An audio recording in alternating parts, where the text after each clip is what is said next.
Good evening. Welcome to yet another edition of the Evening Review Show. My name is Jemima Beerkus, your host for this edition.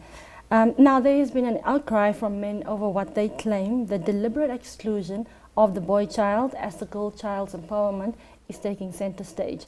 And to unpack this issue, we are speaking to Lloyd Bock, who is the chairperson of the Radical Emancipation and Leadership Development Club. Thank you for joining us on the show, Lloyd. Yes, good evening, Ms. Jemima. You are right. The boy child has been excluded from the issue of gender and from the issue of emancipation.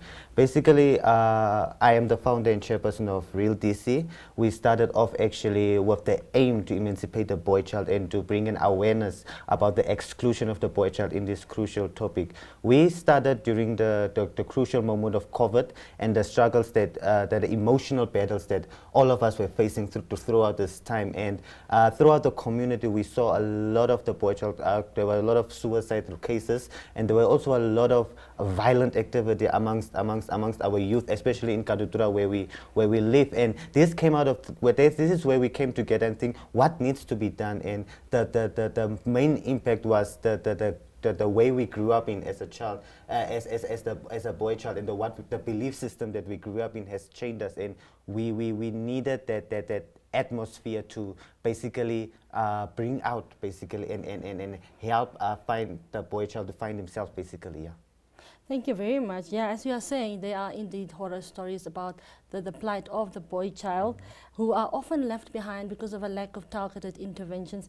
Can you share a little more with us what the real plight of the boy child and young men look like? Because you are working with these people daily. Yeah, well, Jemima, one thing I realize is that the boy child does not speak, and the boy child does not really express himself since he has been taught to be tough, to be brave, to not show emotion basically. And when I started this organization, I actually don't know how to begin or who to approach. And while I was sitting under a tree, one of my friends was sitting there, and I told him about this idea, and he said, no, that's a great idea. But later on he came and told me that was the exact day that he wanted to commit suicide. He's actually my skills director right now in our organization, and he's busy working with a lot of youth to tell his story to them, and he helped them also to find themselves, to help them to find a space to speak out.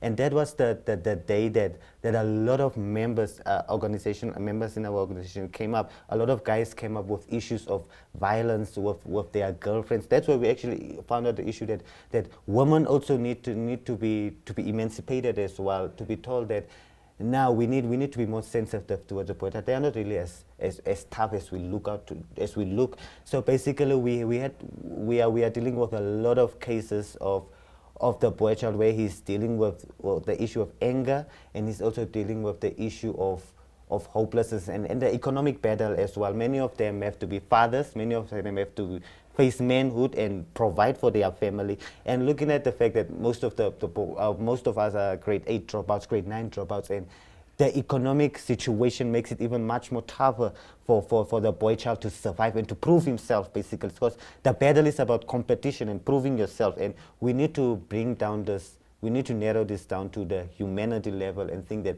men are humans too. Men need to be supported too. Men need to be understood too. Men need to go through psychosocial support as well. And this is what our organization also tries to tackle, to bring in the psychosocial part of life. Apart from sustainability, you also need to be able to cry. You also need to be able to say, dude, I'm hurting. I have this and problems. I have to bring food at my house and I'm unable to. And this is missing within the friendship base, within the societal base. We don't give that atmosphere for the boy child basically. Yeah. Sure, that is indeed a disturbing tale. So when I'm speaking to activists in the communities, they are talking about boys that find themselves on the street. Can you share with me what exactly happens with these boys that are not supported at home? Yeah. I think we as society are very much at fault when it comes to raising our children. We are all born innocent. But I think that grade 1 teacher jargon, the moment you enter your grade 1 class, and because you write your name upside down, and because you color just a little bit out of your space, your teacher says, you are stupid, you will not get anywhere. You are good for nothing. This boy is too naughty. Sometimes you are naughty, but you need love. You're just looking for attention. Sometimes our parents also have been so insensitive and harsh when they've been speaking about our careers, about our life story, about our identity. Society has placed they have placed so much labels on us, and we, the boy child, when we grow up, we are pretty much indoctrinated, and it's hard to emancipate yourself and get away from this change, and to say, no, I am able, I am capable, I have so much potential. So we are unable to reach the untapped potential of the boy child because of what society has done to us. And I think society really needs to understand that these are great youth, these boys, street kids. Sometimes we even look at the street kids and we say they just want to rob, they just want to do what, but they have this kind of potential, that each of every one of them have this talent, that where they can dance, they can use their painting skills, they can use their abilities to fight social issues. For example, we have so many youth in our community, boys in our community that were undermined, but right now they are standing and fighting social issues. They are doing poetry, they are doing dancing, they are literally using their skills to bring out issues of economic developments and so on. And so they have so much knowledge and creativity, but this never comes out because of the identity that they have about themselves. Yeah. Can you please elaborate or explain a little more when you talk about they need to be emancipated from the issues around identity?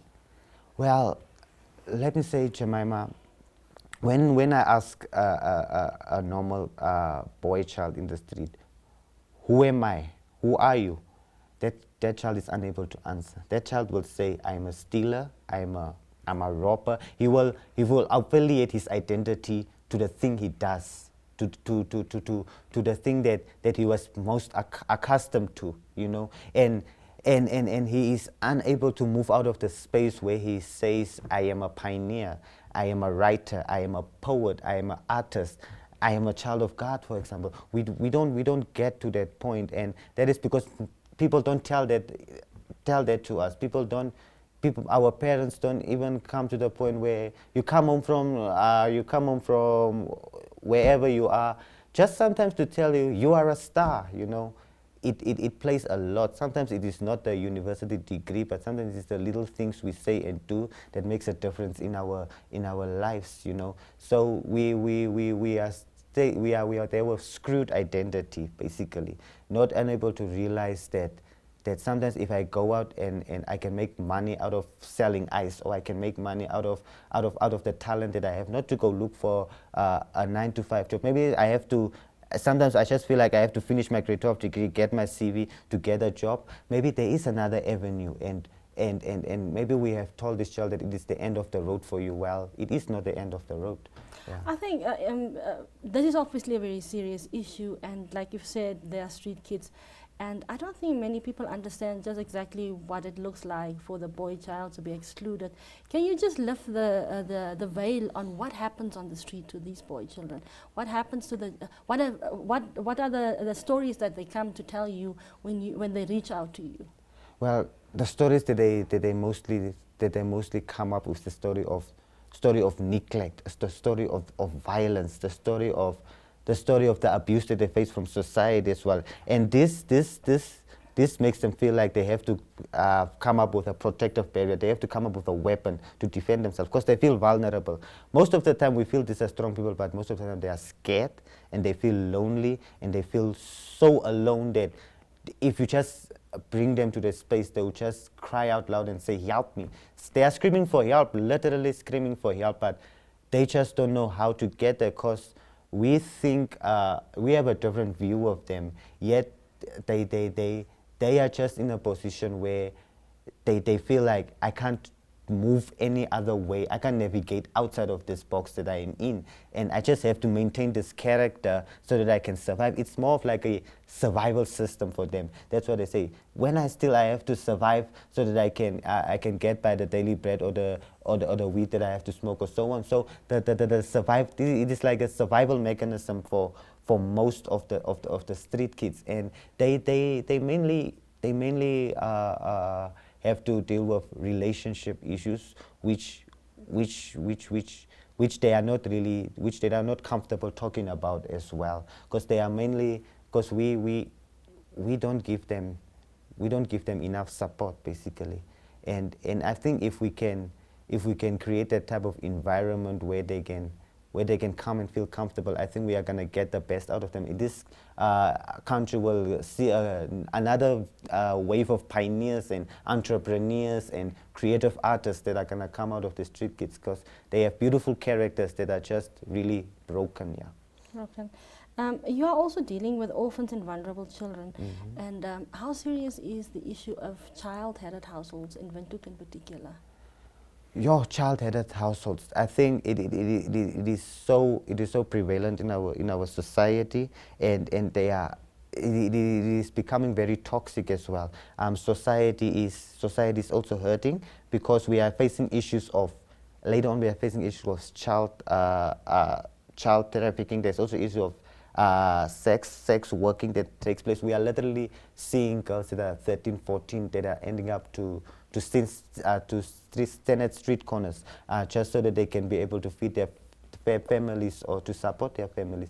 And the thing is, boys start to sell drugs and so on. They are literally recruited by merchants at a very young age, because there are no parents to look after them. And sometimes there are parents that are present, but they are literally they are also facing their psychosocial issues themselves.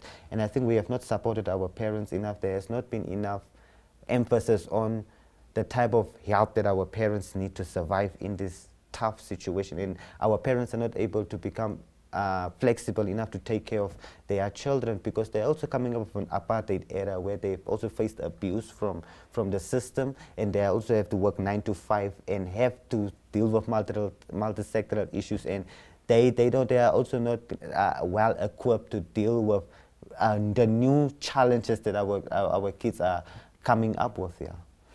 We'll take a short break, and then we come back to some of the issues you've just raised. Okay. We'll be back right now.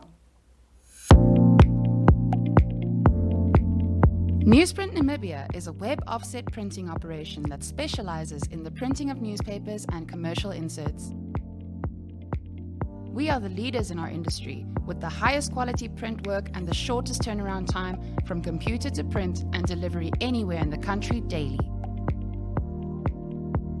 Newsprint was established mainly as a newspaper print company, but had to diversify its business to do commercial printing as required in the market. We print commercial inserts previously printed in South Africa in the shortest possible time. We, as an organization, also started printing workbooks for our education system and will also print textbooks for the Namibian market. For more information, please contact print@newsprint.com.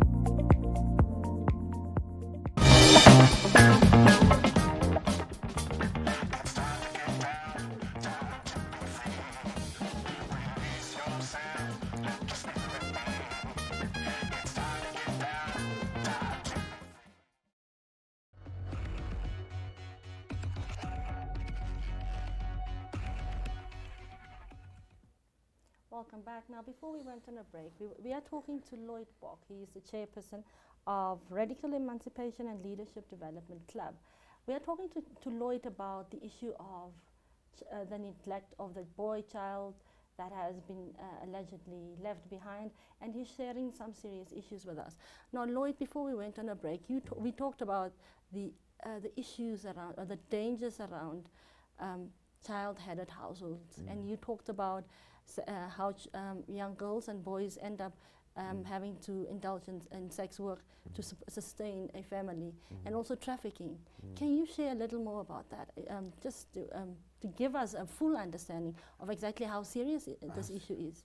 Yes, I mean, survival is a problem in the community, especially in impoverished areas where children are leading the households. And for example, many of our young girls and boys leave school at a very early age. They drop out, and mainly due to economic circumstances and due to influence from society, because now you are more susceptible to the influence that comes from friends and family as well. So the easy solution right now is your friend suggesting to you is, if you have to eat today, then this is what you have to do. You have to enter sex work, or you have to end up selling drugs, or you have to And this is the way we lose most of our young girls, especially and boys. And there are many of the of the perpetrators of the men who are literally accepting this young ladies are men that are drive cars, that are working in businesses and so on, that are married men, and they literally lure our young girls into this sex work, and they get lost, and they don't know how to get out of the situation. They end up in abuse. Gender-based violence becomes prevalent, and literally even the young ones, you know, that are being led think that this is the nature, and the cycle continues within the society. Yeah. Now, you've also, earlier you talked a lot about suicide and depression that has become rampant. Can you elaborate on this, and are there organizations that you are working with to deal with this, to help the youth that are coming to you for assistance? Yes, yes, Jemima. One of our Men Engage Africa is we are actually members of Men Engage, which is a global organization that works with women and men to achieve gender equality, basically. So what we do is we are also partnering with Lifeline Childline, which we develop a referral system where we try and refer most of our boys who are facing challenges to Lifeline Childline so they can get the necessary support. But what we also try to do, we also try to give internal support to our members. So what we do is we attend trainings ourselves as well. We go for not only parenting training for us to understand the children that we work with, but also suicide prevention trainings, counseling trainings, and so on, so that we are able to deal with the many different issues that our members are also facing. Yeah, so that is what we try to do, to create referral systems so that organizations that are strong like Lifeline Children and the Regain Trust can support us in this regard to help give them professional help as well. Yeah. And some of your activities include training, amongst others, about the issue of intimate partner violence, and also about the rights of the LGBTIQ community. Can you elaborate on this? Yes, I mean, many of our youth are facing issues of toxic masculinity, but also a misperception about sex, about gender, about violence as well. For example, many of our men in our community don't know that before you have sex with a woman, you need to have consent, even in a marriage. And we try to do it. We got our first intimate partner violence training from Lifeline Childline, and it was basically when many of the guys in the training were like, oh, it's like this. So many of us are not aware of simple basic stuff about gender, about violence, about emancipating the boy child. So what we try to do is we try to give regular trainings to sensitize on issues of toxic masculinity, on gender, on intimate partner violence, so that we are able to equip ourselves to identify these issues also in the community. Because we also, not only with our members, but in the community that we work with, there are a lot of people that see us as pillars, and they come to us with their gender-based violence cases, and so we need to act on the spot. Someone to just come late in the evening saying, no, there's a gender-based violence case here, of my husband is beating me, and so we need to be able to be equipped to act on the spot, or to have a number that we can call on the moment. So what we do, we try to equip ourselves to deal with these multi-sectoral issues that are happening in our community here. How are you equipped at this point? What do you have to your disposal? At this disposal, we only have our human resource and our networking partners like Lifeline Childline and so on. To raise funds, we are actually self-funded. We use our volunteers, but we go volunteer at different organizations. Also, since we have active members, so what we do, we use these funds to try and create projects as well, to do research as well, you know, to help us, to keep us running as well. So as we are literally lacking resources. Actually, what we lack is that safe space where our members can come and really express themselves, feel comfortable, or do their work. So what we need is we are trying to find that comfortable, safe space for our members, basically, who are facing actually psychosocial issues and issues of stress. So sometimes the environment you're in really matters when you face such issues. Yeah. So ultimately the objective of your organization is to empower the youth and foster a culture of productiveness. And you've just raised the issue about the lack of support. So how are you doing this amid the challenge of not having sufficient support? The creative approach, Syndrome, our main goal was to be that innovative and creative band that is able to challenge the status quo. So we would not rather sit and wait for fun. So when we started, we literally started with nothing when we started. So we were just sitting there. We asked for beautiful kids for just a meeting space so that we can meet and have our meetings there. So we decided, what is the model that we're going to use? And the model that we use is the model of faith, basically. We decided, are we going to sit and wait for funds, or we're just going to go straight ahead? And then we said, let's visit an orphanage. And then we decided to visit the Dolam Children's Home. But then the day before, we literally had nothing to go give to the people, but we prayed and we walked to town with our bare feet to go look for sponsors from different shops and whatnot. But we only got half the stuff. But the following morning, we believed that it's gonna be possible. So following morning, some of the community members came with ice plastics, the other ones came with chips, the other ones came with bread-chins, and we were able to supply the children with more than enough of games and so on. So that is how we have been running. We creatively collect our resources, basically, to do the projects we have. For example, when we had a training last year, a few months ago at the councillor's office, we got a free venue from the councillor. So what we had to do is we had to go to different partners like Andrew Rosa, Nami says, to Women at Work, to Lifeline Challenge, just to get that voice, that brechin, that whatnot, that juice to support, to have that refreshments for that day. So we take the creative approach. If we struggle that hard, we go to our member and say, hey, let's clean your office or paint your walls so that you can help us. Yeah, wow. That's the approach. Thank you very much for joining us. Do you have a last message for the viewers out there?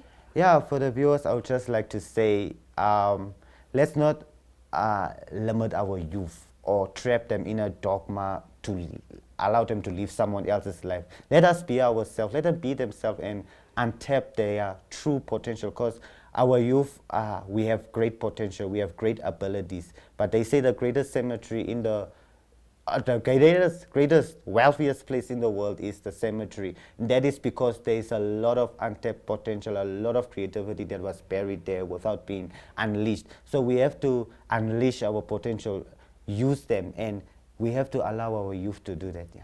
Thank you very much once again for joining us and for such an insightful conversation, Lloyd. Yeah, thank you very much, Mr. Maima. Thank you very much for tuning in. Have a good evening. Until next time.